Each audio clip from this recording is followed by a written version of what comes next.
আজকে জুমার দিন, সকাল থেকে ভিখারিরা ভিক্ষা করতে আসতেছে বাসায়। আমার আম্মা সহযোগিতা করতেছে। আমি আমার আম্মাকে আগে থেকেই বলতাম, যে মহিলারা ভিক্ষা করে তাদেরকে আসলে একটু কাজকর্ম করায়, তারপরে প্রয়োজনে একটু বেশি হাদিয়া দিয়ে দিও, কিন্তু কেউ কাজ করতে রাজি হয় না। আমার আম্মা সবসময় বলে। তো আজকে আবার আমার আম্মা আঙ্গুল দিয়ে দেখাই দিতেছে যে দেখো ওরা কেন কাজ করবে। সকাল 10টা বাজে, তাদের ভ্যাগ ভর্তি চাউল, মিনিমাম 10 কিলোর উপরে হবে। সকাল 10টায় যদি 10 কেজি চাউল তারা কালেকশন করতে পারে, 10 কেজি চাউলের দাম কত? প্রায় 1000 টাকা, 800-900 টাকা হবে।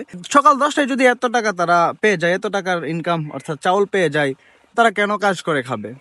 তারপরে কিছু স্টুডেন্ট আসছে মাদ্রাসার জন্য, তারা টাকা কালেকশন করতেছে, সাহায্য কালেকশন করতেছে। তো আমি তাদেরকে খুব বলতে ইচ্ছা করছে, যদিও আমি ডিনাই করে দিছি, আমি তাদেরকে কোনো সাহায্য করি নাই, যে তোমাদের উস্তাদ অথবা তোমাদের মাদ্রাসার প্রতিষ্ঠাতা যিনি, ওনাকে গিয়ে বলে দিও যে মাদ্রাসা পরিচালনা করার ক্ষমতা না থাকলে মাদ্রাসা প্রতিষ্ঠা কইরো না। কেন ভিক্ষের টাকায় কেন মাদ্রাসা চলবে? এটাও বলি, ইতিহাস বলি। রাসূলের যুগে, তাবেঈনদের যুগে, সাহাবীদের যুগে দান বাক্স ছিল না, মসজিদে দান বাক্স ছিল না, মাজারে দান বাক্স ছিল না, কোথাও দান বাক্সের প্রথা ছিল না। এটা কবে কবে শুরু হয়েছে? হ্যাঁ, এটা যখন থেকে শুরু হয়েছে, মুসলমানদেরকে ভিখারি হিসাবে পরিচয় করানো হয়েছে। ওই যে উসমানী সাম্রাজ্য যখন দুর্বল হয়ে যায়, অটোমান সাম্রাজ্য যখন দুর্বল হয়ে যায়, তখন ভারত উপমহাদেশের শাসন প্রতিষ্ঠা করে ব্রিটিশরা 1919 সালের দিকে।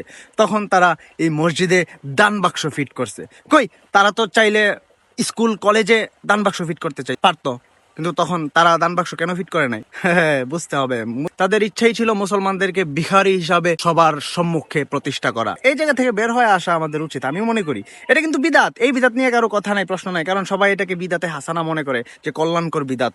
অথচ মাকে শ্রদ্ধা করতে গেলে তারা দলিল খোঁজে, মাকে ভালোবাসতে তারা দলিল খোঁজে, রাসূলকে ভালোবাসতে তারা দলিল খোঁজে, বউরে ভালোবাসতে তারা দলিল খোঁজে না। মা অসুস্থ, মা শুয়ে থাকে বিছানায়, কষ্ট করে, আর বউ নিয়ে কক্সবাজার তারা কাটায়। এটার জন্য তাদের দলিল লাগে না। দলিল শুধু রাসূলকে ভালোবাসতে আর মাকে ভালোবাসতে তাদের দলিল লাগে। হাই রে বাঙালি, হাই রে মানুষ, হাই রে মুসলমান।